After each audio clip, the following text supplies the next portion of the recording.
Blog Talk Radio. Hello, everyone. Good morning. This is Laurie Smith on Blog Talk Radio. It is 6 o'clock here in the morning, Monday morning, December the 6th. I'm happy to be here. This is One Child Abuse Survivor to Another.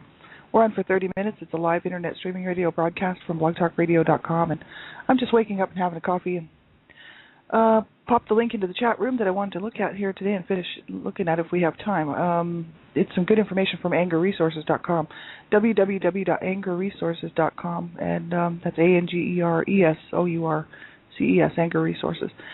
Dave Decker and Michael Obsatz, they, specialize in the field of anger management, domestic abuse, domestic violence, and anger-related issues. And it's a great website. I hope everybody will go check it out. We'll be on it for a little bit this week, and then we're going to change over to another topic. But I really found this website very helpful. It showed me a lot of areas that, I could work on, I could improve in my own life with anger management.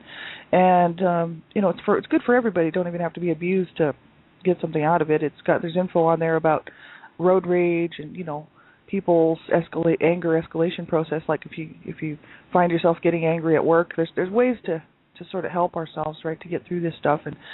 And anger's natural and normal, and that's what I find interesting, the whole explanation about anger. So, it's natural and normal. It's just that we need to learn how to be assertive and not be abusive or passive, either way, right? So we just need to learn how to manage and handle our anger, right? So that's why I found this very helpful for me, because I never really learned properly, or was shown properly how to handle my own anger, because my parents couldn't handle their own anger. And so I just grew up behaviorally watching what they were doing, and it just kind of, as an adult, I knew it was wrong to hurt people, so I just stuffed my anger and became passive and stuffed my anger, and then became very self-destructive because it was just tearing me up inside, right? And then I'd explode on people, generally once a year or a couple times a year, and the person that actually got the explosion of my rage, most of it wasn't even to do with them. It was just this stored up anger that had been there for so long, and finally once it came out, it came out on whoever it was directed at, and it just got out of control. And so that's why, it seemed to be out of control. It was just that I was just lashing out at whoever it happened to come out at. And that poor person didn't really deserve all that, because it was just a whole lot of other stuff at the same time. So that's stuffing our anger is no good, right? So we just need to learn how to be assertive without being abusive. And I think this website's awesome. I hope people go check it out. I was just wanting to finish up looking at warning signs that a man may become a batterer. And the reason I think this is so interesting and so important for people is because, every time we enter into a relationship, and it's not just a man. I mean, women abuse too, but Dave Decker's specifically addressing, the situation about men becoming batterers. But we all know that women can be batterers too, and children, everybody. Abuse is a choice, right? But it's just some good high risk markers, things to look out for, and also other warning signs, right? So we're just looking through these real quick, and then I think there's one more article on here that I want to take a look at, and then we'll move on. But this has been such a great website. I hope everybody will go check it out. So thanks for being here, everybody. I'm not a counselor or therapist. I hold no certificates in those areas. I'm a private citizen paying to do my own shows, and mainly because I'm, a survivor of abuse, and of child abuse and secondhand domestic violence, and I really wanted people to know that they're not alone. I just wanted to be one more voice for people to say, hey, you're not alone. We do deserve to have a good life, and we do deserve to, to get help where we can, and look for it and reach out. And so I just wanted to really be a voice of encouragement for other survivors out there, because I know how hard it is, and, especially when you're on your own and you don't really have anybody to talk to, and there's nobody to validate the abuse, and it just seems like nobody understands what you've been through or what we've been through. And so I just wanted to be another voice for people and, talk about this stuff, because it's absolutely horrible what people will do to their children, what people do to their families. And, so you have to listen at your own discretion, especially if you're a survivor, because, anything can trigger a survivor like this type of material, right? And I speak about abuse, and I don't sugarcoat it or minimize it. So anyone could be sensitive to the topics of abuse. So make sure you listen to my shows at your own discretion.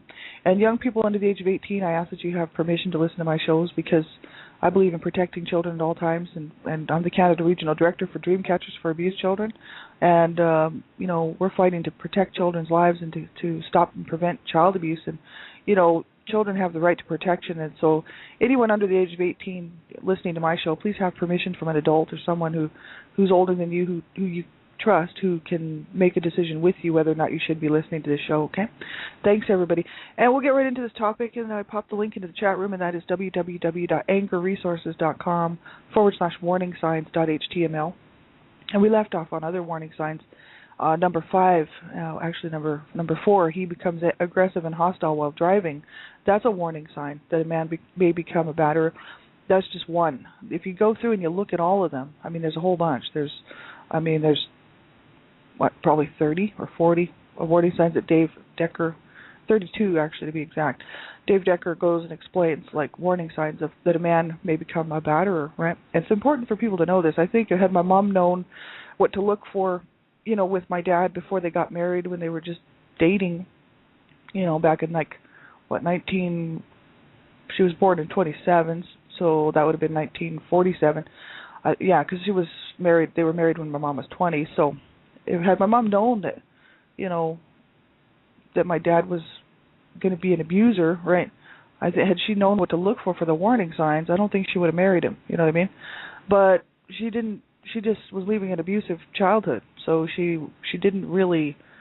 She was probably just so happy to get away from her own mother and her family that she probably overlooked a lot of things. I wouldn't doubt it. You know what I mean? Because she was desperate to get away from her mom and get, back in those days, it was typical that the women would remain in the home until they were married, right, to help their parents out. And even today people will still do that, right? But my grandmother was a hugely abusive woman.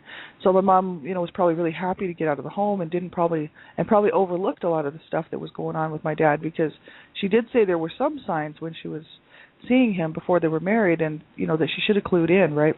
And she spent a whole lifetime of misery with this man who was completely abusive to her and to her children, and caused her to go insane. And she, in turn, became not that he caused her to abuse. I can't say that it was his fault that she abused us as children. It's just that he pushed her over the edge, and she lost her sense of even wanting to be alive. She was quite often talking about killing herself, or that she should have killed herself, or that she should kill herself, or that she should have killed us all, or me, or and he just drove her over the edge, right? Because she had already spent her whole life in an abusive situation with her mother, and then went into this marriage. So we all need to be very, very much on the lookout for abusive signs for people. If we're just meeting someone and we're just dating them and thinking about a relationship with this person, these are warning signs that a person could become an abuser. It doesn't always mean that they would, but it's just that if a person actually exhibits this many of these warning signs, you can imagine there's something wrong, right? So first of all, it was like he becomes explosively angry and verbally abusive when he's around you, and he's overly sensitive, easily irritated by frustrations that are a part of everyday life. Another one is he seems like Dr. Jekyll, Mr. Hyde. His moods change abruptly, often for no apparent reason. He becomes aggressive and hostile while driving. And number 5, this is where we left off. He makes threats to hurt others and then dismisses them by saying everybody thinks or talks like that, or talks that way, right? Everybody thinks, talks that way. So he makes threats to hurt others and then dismisses them by saying everybody's thinking or talking that way. And that's not true. Not everybody's thinking or talking about hurting other people, right?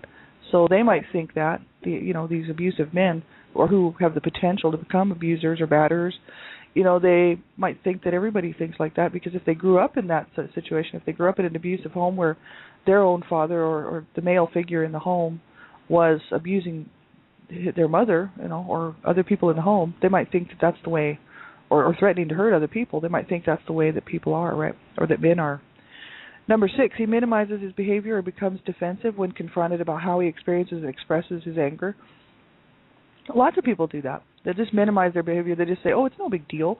I'm not hurting anybody. I'm not bothering anybody, when actually they are bothering people. It's obvious that it is a problem. You know what I mean? And then they become defensive about it. That's another issue. Number 7, he uses his alcohol or drug abuse to excuse his offensive and hurtful behavior.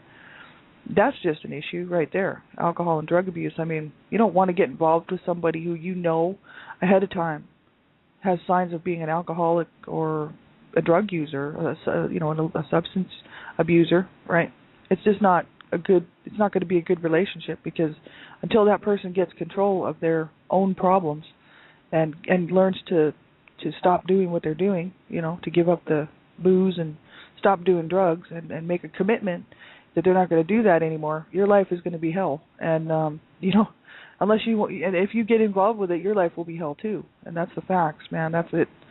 My parents were not alcoholics or drug users. My mom had prescription pills. Like, she was very sick. She was always on some sort of prescription pill because doctors were trying to save her life all the time.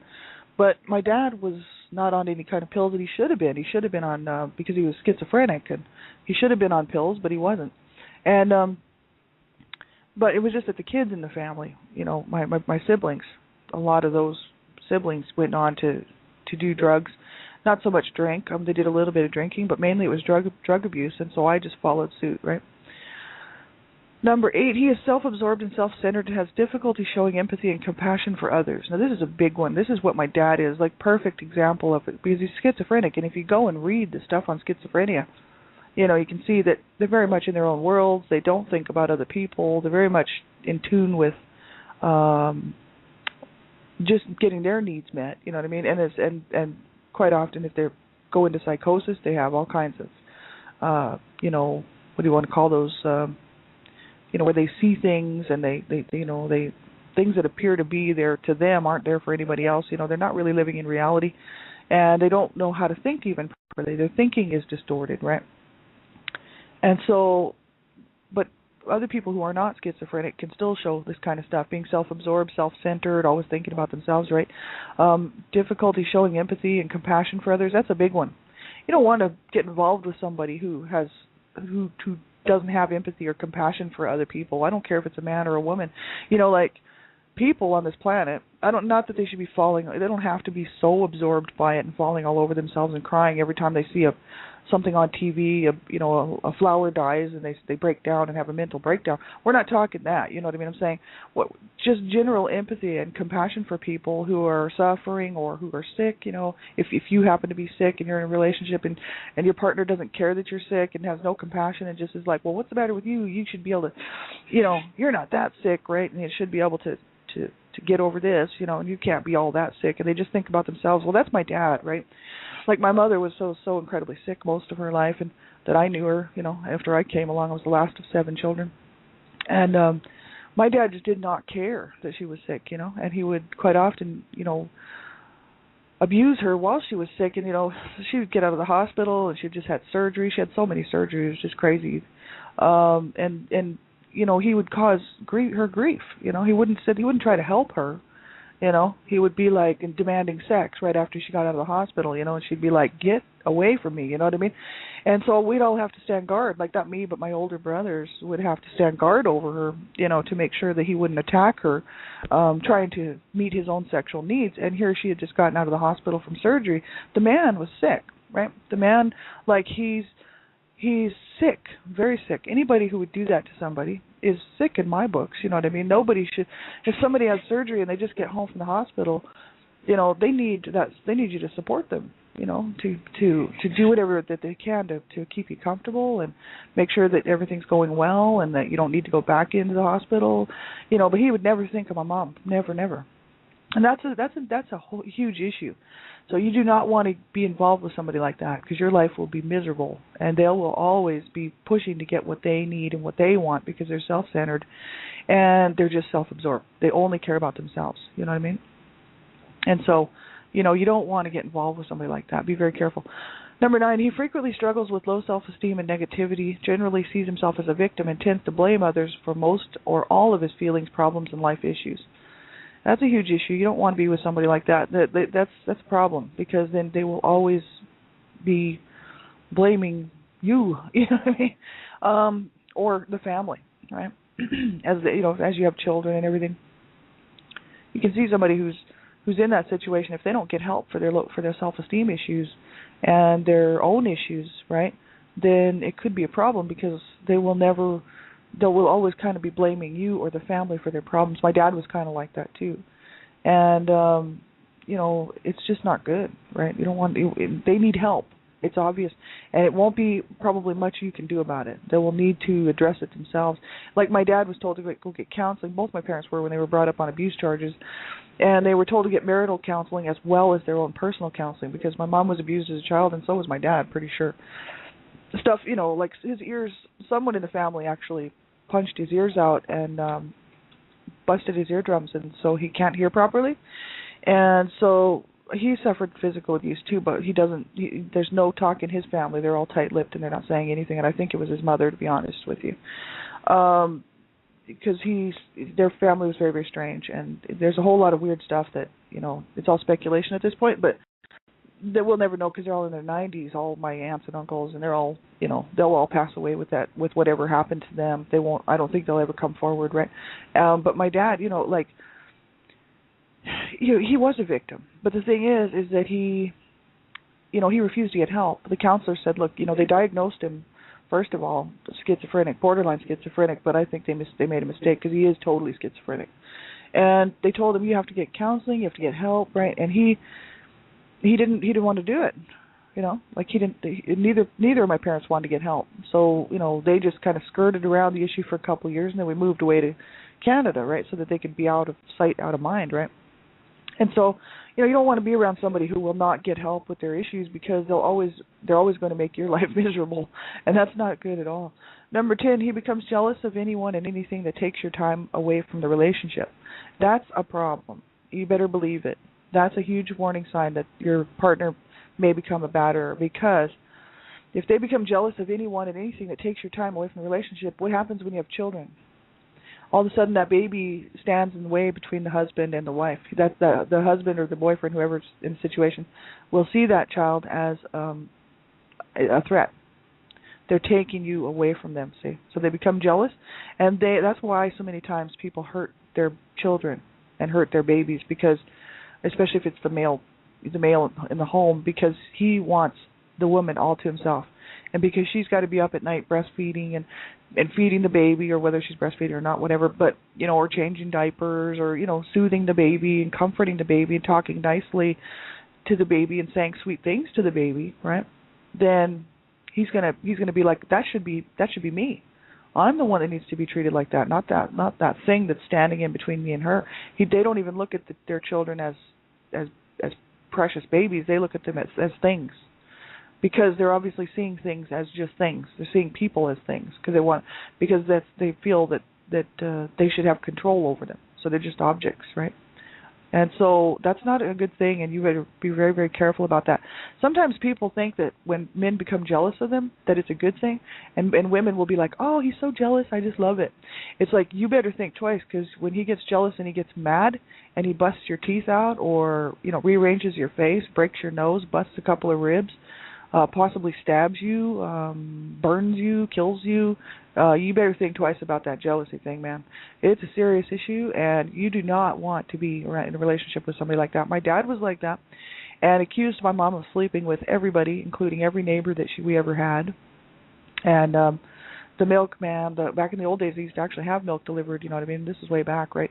The postman, various other people, anyone who was who could have possibly, even people at the store, he would accuse her that she had been sleeping around with people at these grocery stores. I mean, he was schizophrenic, and he was very jealous, and he was a sick man, and he didn't want the children getting in the way between her. So here he wanted to have sexual relationships with his wife, which most people do, but yet he would not allow her to be on birth control, and so she popped out all of these kids and didn't want any of them, right? And then blamed her because she no longer had any time for him, or no longer wanted any intimate relationships with him. And the thing is he was abusive to her and the children, and so that, of course, shut down the intimacy right there as well. And then he was blaming her, saying it was all her fault, and that this is so wrong. It's so incredibly wrong. Be very careful who you get involved with. Like my mom said that this is like people that. Like, here's another one. He's very possessive and tries to make you feel guilty if you don't want to be with him. Now, this is a serious one. Very possessive and tries to make you feel guilty if you don't want to be with him. Because they're possessive, they treat you like a possession. You no longer are a person. If you get involved with somebody like that, you lose your own person, because they no longer see you as a person. They see you as a possession, as an object, to be there just for them, with their needs, to meet their needs, right? And that is not good, and that is the truth. My mom was a victim of that. And my dad, would force himself on her when he wanted sex and she was sick coming out of the hospital and, trying to heal from surgery, and here he is forcing himself on her and raping her. She had no energy to fight him off. And, that's why we had to stand guard over her because, really our whole lives, because he was determined that he was going to get his needs met, and he didn't care if it killed her or if it was painful for her or if she was sick and ended up back in the hospital, which quite often happened. It's just horrible that somebody would do that to somebody, right? And no one deserves to be treated like that. I don't care who they are. And, that would drive a person absolutely mad. You'd go insane having somebody treat you like that. That's what happened to my mom. Do not let people treat you like that. You're not a possession. You're not an object. You're a human being, and you have every right to say no. You have every right to, to your own feelings. And if your partner doesn't want to work through those feelings with you as part of a team, then you certainly don't want to be around somebody like that. They will only care about themselves and their own needs.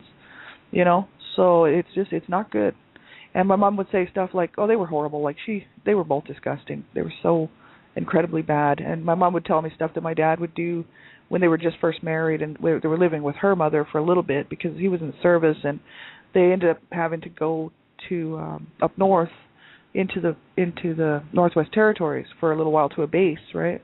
And in between, when they were moving back with their stuff, because they had to have all their stuff shipped and all this, they didn't have anywhere to stay, so they went and stayed with her mother for, I don't know, probably a couple weeks. I think she said about 2 weeks. And they were there in her own mother's, back in her abusive mother's home, right? But here's my mom's in her 20s now, so it's not, what's she going to do? But she said my dad was trying to force her to have sex in the kitchen. And she was saying no, and my dad was becoming violent. And, he was a sick man.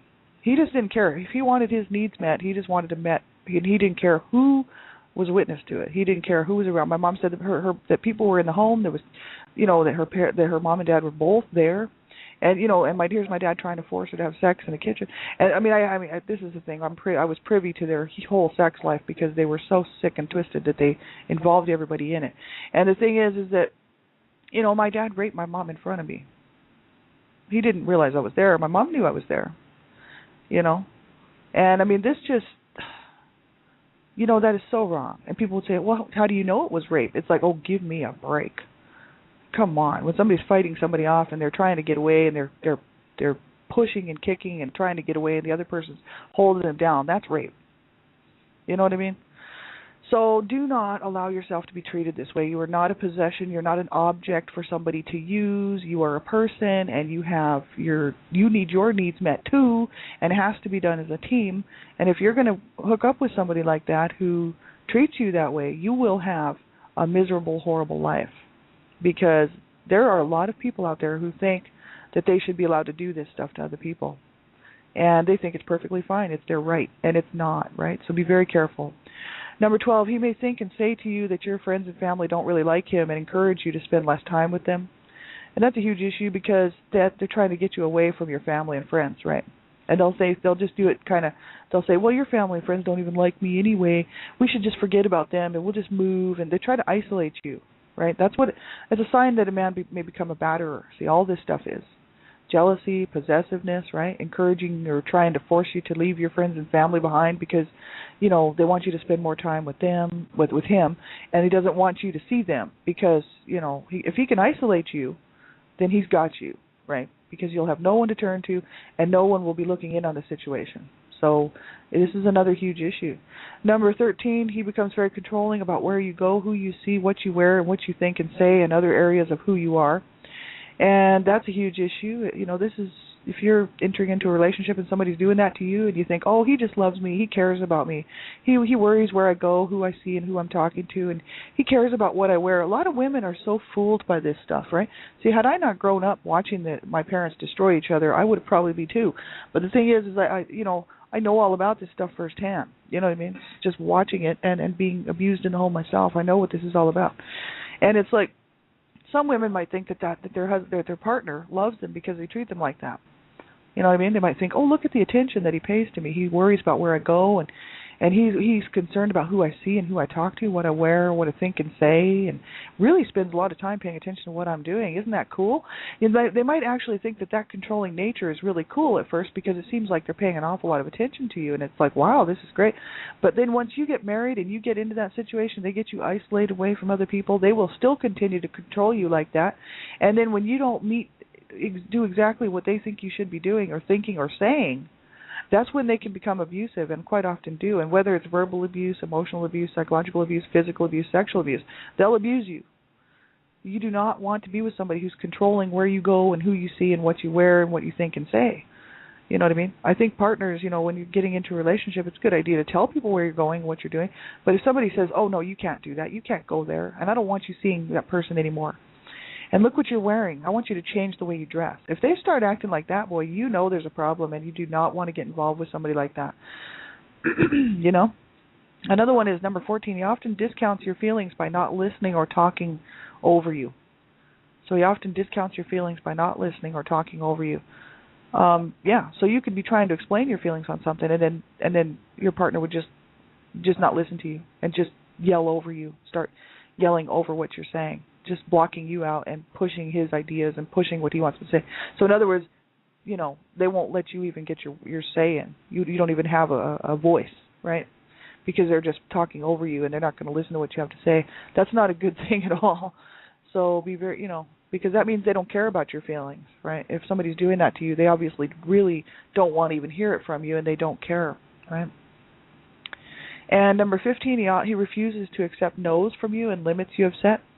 And if your partner's just, won't talk out things with you, and, let's say you say no to something that you just don't want to, you just say no because you don't want to deal with it or you don't want to be involved in it, and limits that you've set, and your partner refuses to accept it and won't accept no for an answer and just says, you have to do this because if you love me, you'll do this, you know what I mean? Or if you truly love me, you wouldn't say no, things like this, right? And limits that you've set, if they say, no, you shouldn't be thinking that way, you should be doing this because you love me, right?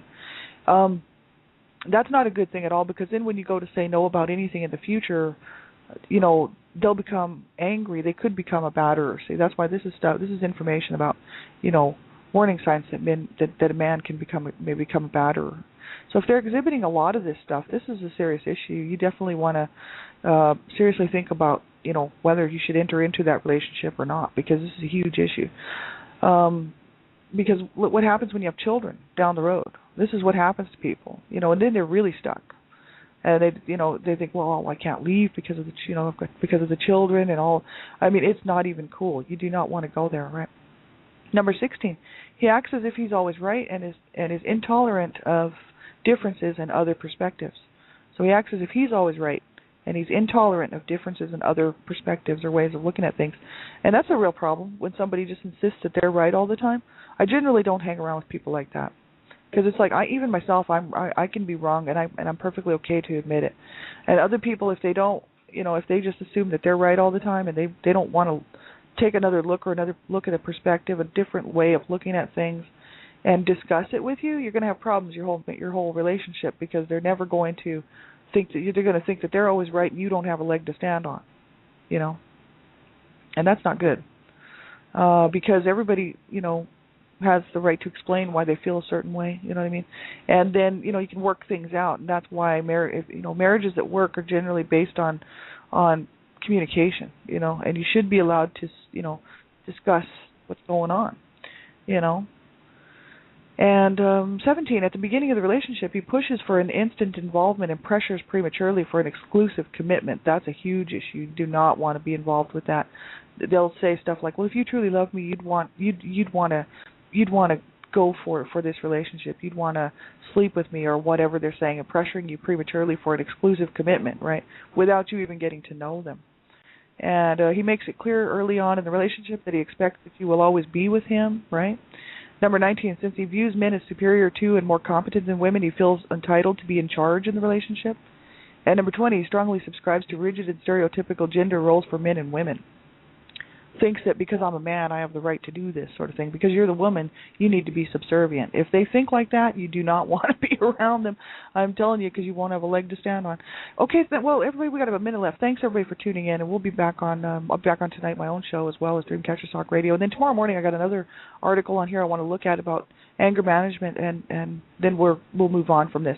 But thanks everybody for tuning in. I really appreciate it. Make sure you get some help. If you're out in this situation, you're out there and your partner's abusing you, or you've been in this situation, make sure you reach out and get some help, right? Your life does matter. You do count. I don't care what anybody's ever said to you before. That's the truth. We all have the right to have a good life. But if we don't seek it and we don't actually reach out for it, there won't be much that can be done. It's ultimately up to us. We have to take those steps, right?